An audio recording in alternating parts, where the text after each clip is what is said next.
علی رضی الله تعالی عنہ دے. دا علی کرم الله وجهه تاسو ټولو ته معلوم دی، ډیر جلیل القدر صحابي دی.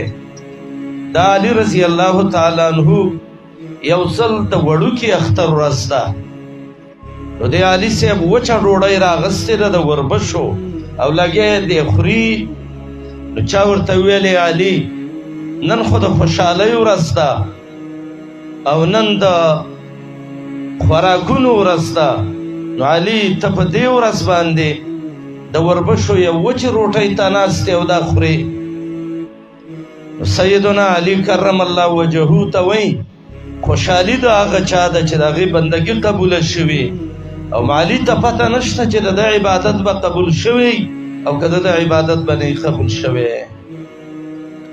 او بیا علي رضی الله عنه دی، عبدالله بن مسعود دی، د دواړو نه دا نقل دی چې کله به د اختر ورځ شوه نو دی به ژړلي. نو چا ورته ویل چې ولې ژاړئ؟ وایي به موږ ژاړو په دې باندې پته نه لګي من المقبول فنهنیه، چې د چا عبادتونه قبول شوي دي چې موږ وله مبارکي ورکو چې فلانی مبارک دی شه عبادت دی قبول شوی دی.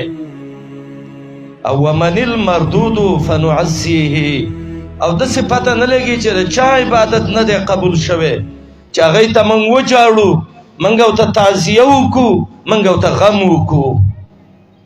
نو رب العالمین دې زموږ عبادتونه هغه قبول عبادت وګرځوي، او الله دې زموږ عبادتونه مردود او رد شوي عبادتونه نه ګرځوي.